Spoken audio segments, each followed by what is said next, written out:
बच्चों, आपने अब तक कई महान व्यक्तित्व के बारे में पढ़ा व जाना है, जिन्होंने देश के लिए अपने प्राण न्योछावर कर दिए। आज हम आपको एक ऐसे महान व्यक्तित्व से परिचित कराने जा रहे हैं, जिन्होंने अपनी कविताओं के बल पर देश के लोगों के मन में देश प्रेम की भावना को जागृत किया। बच्चों, यह महान व्यक्तित्व है तमिल कवि एवं लेखक सुब्रमण्यम भारती।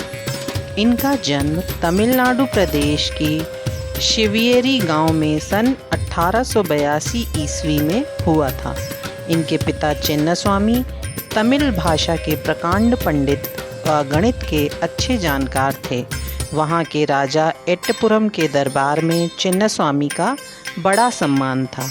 सुब्रमण्यम बचपन से ही कविता लिखने लगे थे। यदा कदा पिता के साथ वे भी दरबार में जाया करते थे।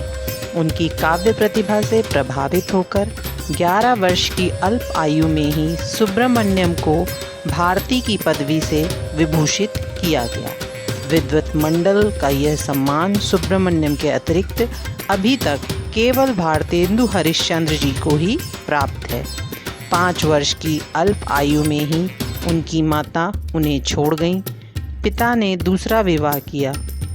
दूसरी माँ ने उन्हें पूरा प्यार दिया। उनके विवाह के 2 वर्ष बाद पिता का देहांत हो गया। 14 वर्षीय सुब्रमण्यम पर छोटी सी उम्र में ही परिवार के लालन पोषण का भार आ गया। परिवार चलाना मुश्किल हो गया। निर्धनता की यह मार्मिक पीड़ा की अनुभूति हमें उनकी रचना धन की महिमा में देखने को मिलती है। इसके बाद वे अपने फूफा के यहाँ वाराणसी चले गए। वहाँ रहकर संस्कृत व हिंदी की शिक्षा प्राप्त की। अंग्रेजी की शिक्षा तो पिता के समय से ही तिरुनेलवेली से प्राप्त की थी। भारती सभी भाषाओं का सम्मान करते थे। उनका कहना था कि हिंदी ही एक ऐसी भाषा है जो संपूर्ण देश को एकता में बांध सकती है। वाराणसी से फिर वे अपने गांव वापस आकर साहित्य साधना में जुट गए। उनकी साहित्य साधना की सुगंध एट्टपुरम तक पहुंच गई और उन्हें राज दरबार में बुला लिया गया। यहाँ रहकर उन्होंने तमिल व प्राचीन साहित्य का अध्ययन किया। अंग्रेजी साहित्य में अंग्रेजी लेखक शैली की स्वच्छंदतावादी कविताओं से प्रभावित होकर उन्होंने अपना उपनाम शैलीदासन रख लिया। भारतीय धर्मनिरपेक्षता में यकीन रखते थे वे और मानव को ईश्वर की सबसे सर्वश्रेष्ठ रचना मानते थे। भारती ने अपनी राष्ट्रीयता भरी कविताओं को शस्त्र की तरह प्रयोग किया और तमिल वासियों को जागृत कर स्वतंत्रता आंदोलन में भाग लेने के लिए प्रेरित किया।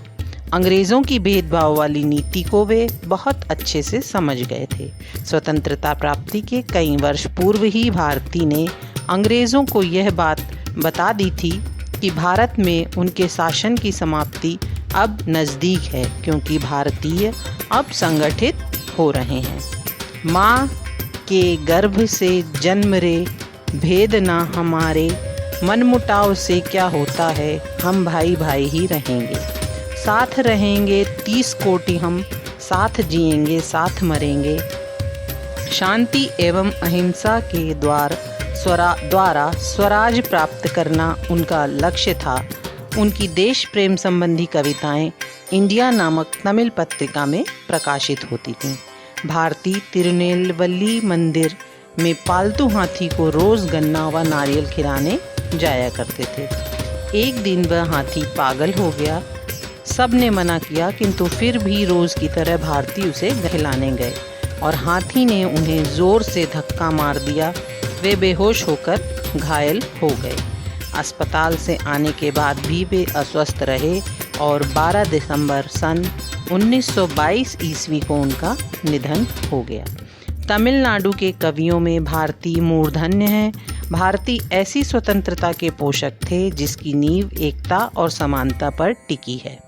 भारती की समस्त कृतियों को तमिलनाडु सरकार ने भारती ग्रंथावली के अंतर्गत 3 खंडों में प्रकाशित किया। मानवता के प्रबल समर्थक, राष्ट्रीय एकता एवं अखंडता के अनन्य उपासक भारती जी धन्य हैं।